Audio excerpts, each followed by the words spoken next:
Hello and welcome to Straight Talk, Supply Chain Insights, the podcast for your supply chain leader who is on the go and wants to be in the know.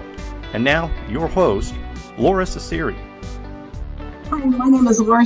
I'm the founder of Supply Chain Insights, and I am the host of the Supply Chain Insights Global Summit and drive the content for the podcast Straight Talk with Supply Chain Insights, which today we're going to be talking with Alex from the PMO group, the digital PMO group, and Alex is helping me with social media outreach and facilitation at the conference.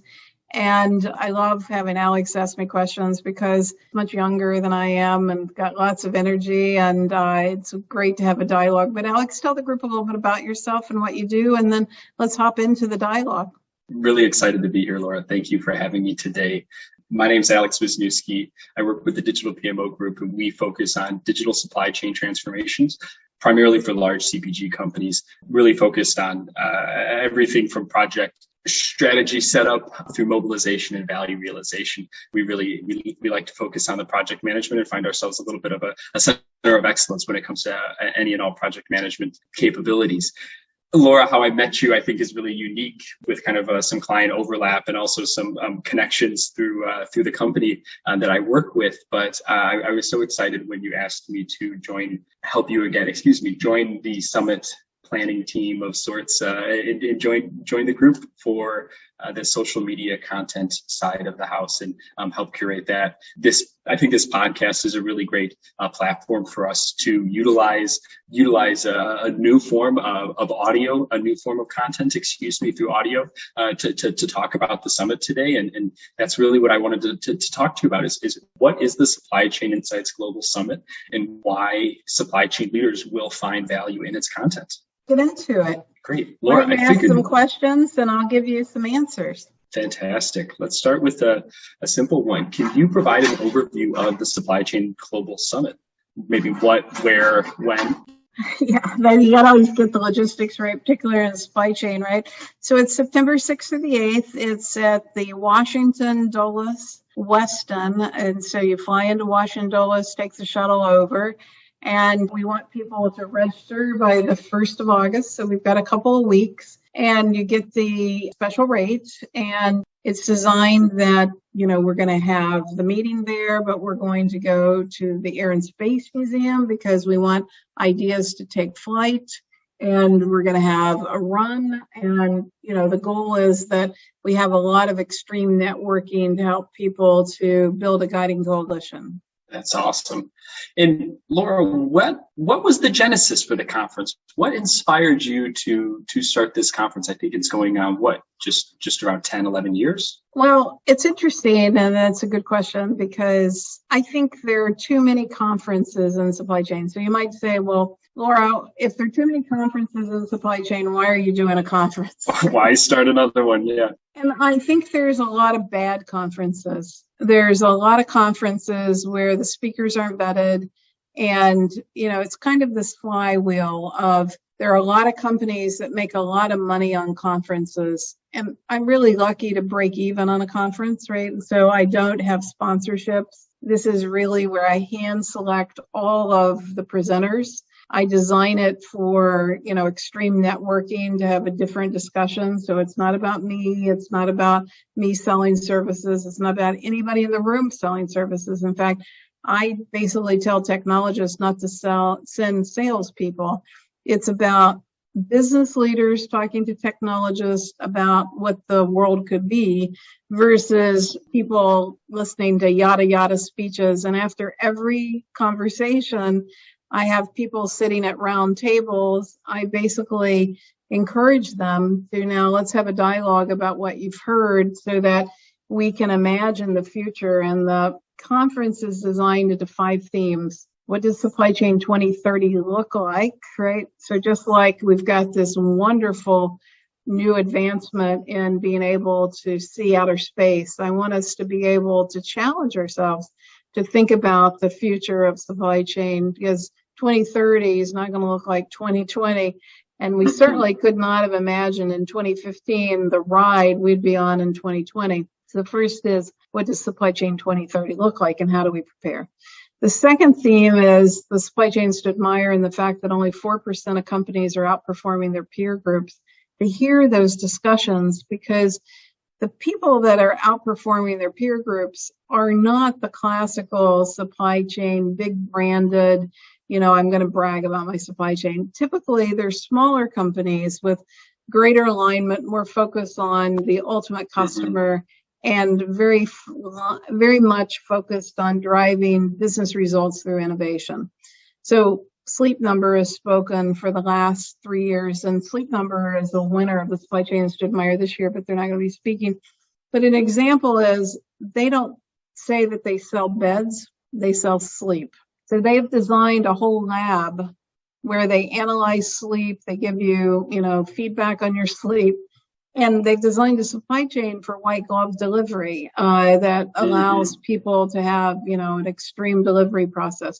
So it's those kind of case studies that, we actually will present, and then we'll challenge people to really think about their processes, because I'm still amazed, Alex, that I've taught 150 students in class and nobody puts their customer on, the draw lane. And so, why are our supply chains not more customer centric and more innovative? And then in the afternoon, we're going to look at case studies using new form of analytics. We've got an unstructured text case study that is really a listening post in customer service, looking at reliability in customer service and how people are able to get information about the status of their order. We're going to be looking at outside-in processes, some of the tests that we've been doing. And we're also going to be looking at the power of a unified data model to go across very different systems to drive better outcomes. So that's the afternoon. And then the next day, we're going to be talking about organizations and employee readiness. So we have a panel from universities. They're going to talk about what do they need to help next generation of students. And I got a speaker who's going to talk about building the organization and how do you have organizations to learn, to unlearn, to take the next step, to use these more advanced forms of analytics. So I think that people walk away with different mental models in those themes. Fantastic themes. And I that doesn't show the breadth of the content. And I think the variety of what a supply chain leader has to deal with today. And I'm sure any modern role will say, oh, I've got so many balls to juggle at so many times. But really, the supply chain leader is touching on quite a few things. What does the future look like? What can we do now to better perform and improve?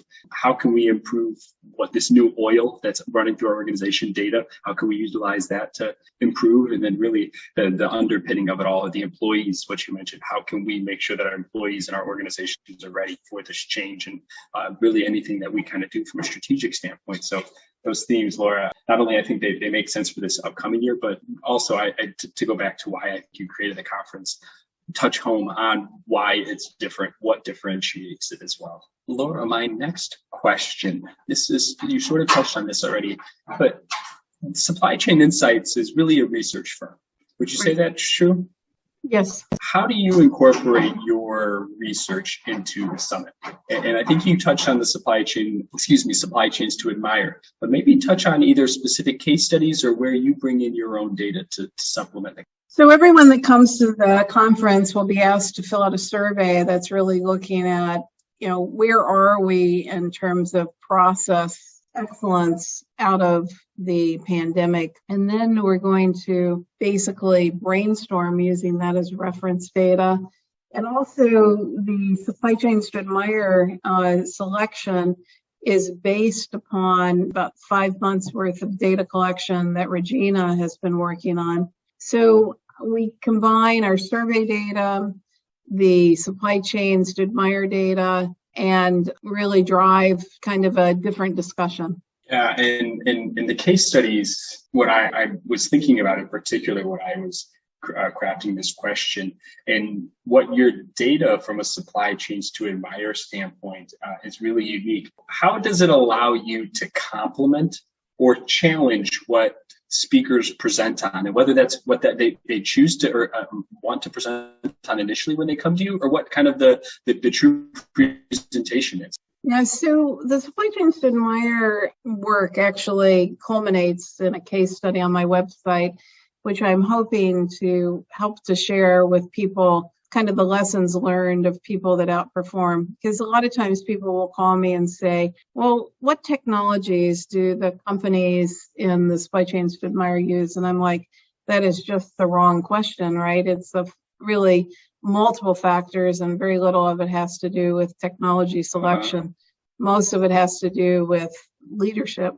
And then I take the blog post and I create ebooks, and the people that come to the conference will actually get 2 ebooks. One ebook is what I call the Shaman's Journal, which is looking at the best read blog post over the last year, which is a soft copy book that I signed. The second book is a book of case studies over the last decade, which are the supply chains to admire case studies that really help people with snippets of information. No one company does everything right. And so what we've got to do is kind of learn from where can we see the light spots and how can we drive change. Which supply chains to admire award winners surprised you this year? Subaru. I was surprised to see anybody come up in the automotive industry. I like Subaru as a brand, but automotive has been so challenged. The other company that I find very fascinating is AbbVie. For many years, we haven't had anybody in the pharmaceutical company sector. Pharmaceuticals is 22% margin and has historically not been good at supply chain. So those two I find very interesting. So I'm working hard to try to get them as speakers. Interesting. I was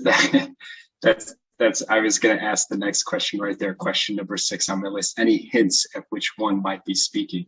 Well, I'm working hard on Clorox because I think Clorox is a great case study. I haven't nailed that down yet. And Subaru, so we'll see how it goes. Well, I love your approach too, Laura. I think it's so indicative of the clientele, right? You're not just focused on one industry or one type of case studies. All of these award winners and the way that you think about them and I think approach these case studies are really industry focused and based on not typical award winners, right? Not typical supply chain successes, but the outperformers in industries that often have those challenges. So I'm really looking forward to hearing those case studies and looking forward to hearing which ones speak at the conference as well. It's amazing to me when you get the final list done that it is not in alignment with conventional wisdom. So if you ask supply chain leaders to rank their top supply chains, and I was really guilty of this because I used to do the supply chains top 25 when I was at AMR Research and Gartner.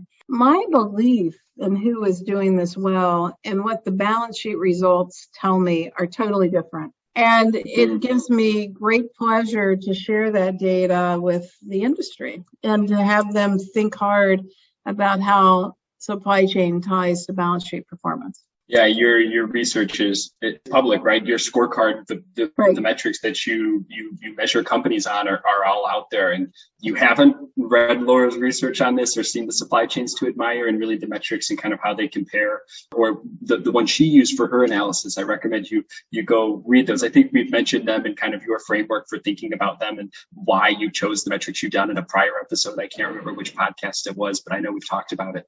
And just encouraging any listener that hasn't read the research to go and read the details, that's for sure. Well, I was just going to say, the other interesting thing is people come to this conference curious. They don't come with answers. They come with questions. And I think the people that come every year want to have a different discussion. They don't want to come and hear somebody brag about, how great they are. They want to come and hear about failure and learning from failure and about evolution and about roadmaps and really get a very different discussion. And it gives me great pleasure to provide the stage for that to happen. It's spot on. Is that why you creating the conference for that type of participant, or almost driving the content for that type of participant, right? Coming with questions, not answers. Is that why you would say you push your participants to think about supply chain 2030? Or if that's not the case, why do you? Is there a reason there? No, it's really to get them out of their comfort zone and to challenge people to think differently. Because a lot of times people think, we've got best practices, we've got all the answers. And if that's true, why are we not getting better results? When I was thinking of that question, what do you think about supply chain 2030, or that, thinking of what that will look like? And when you pose that question, it hit home to me that when you ask it, you aren't looking for a direct answer. And I don't think anyone's going to be able to put their thumb on it, right? You're almost posing a hypothetical that really allows for discussion, more questions, more debate. And that's really why I think those two go hand in hand. When you pose, or you start with a huge question like that to set the North Star for your conference, you're going to have success with the participants coming with the type of mindset or the mental framework to add value and to contribute to the conference. And Alex, I appreciate the fact that you're going to be driving the discussion on the virtual forum, which is going to be very similar and lots of networking. And I think the virtual forum allows people to work from anywhere in the world. Lora, you read my mind. I think you actually maybe seen the questions that I sent you, but you haven't, which is funny. What are some of the unique value opportunities for virtual participants? Because everyone thinks, in person is always better. But in this case, I think you and Sarah have really curated a unique virtual, or some unique virtual content that brings that on-stage presence directly to the virtual participant screen. Well, first of all, Sarah's just lots of fun, isn't she, Alex? Oh my, she's a ball of energy. She's a blast. Yeah, so she's got just all the energy that I wish I had, right? And, she makes it a good time. And second of all, she's got her partner in crime from Australia that brings a little international flair, and got a great platform that allows virtual discussions. So people go into chat rooms and then virtual chat, and the ability to do surveys and to have gaming. And, so we have trivia contests, etc. So it won't be boring online, and they'll see the feed from the main event. They'll have their own dialogue, and I think we'll have this global conversation going on that's unlike others. And it's $1,500 to basically join the virtual event, and you don't have to worry about travel. Yeah, and what I love too is I believe the intent and the focus to bring not only the speakers and allow them to interact with the participants in person and kind of answer questions, but really to then bring them to Sarah's recording booth, because she's going to be there, and allow for that live Q&A to happen online with the speaker, with Sarah, and with the virtual attendees. I think that's a really unique part of the conference as well. Lora, two more questions I have for you, and then I think we could wrap this up. What part of the agenda excites you the most? To me is the ability to facilitate a different discussion. So I basically facilitate the whole conference, and, I get to have a dialogue in a purposeful way with really wonderful, bright people. And I look forward to reconnecting with them every year. And so every year, Regina says this is our last conference, and then she'll always leave and say, they enjoyed it so much, we got to do another one. And, yeah. So anyway, yeah. What have prior attendees said to you about their experience, and what makes the content that you create during the summit valuable to them? I think it's just a unique format. Unique, and you touched on that. And I think the second question I asked you, kind of the differentiation of why you started the conference, is the same thinking there, same points. Right. And, the fact that all the presentations are handpicked, that, I don't let salespeople in. It's not a selling event. It's really an educational event.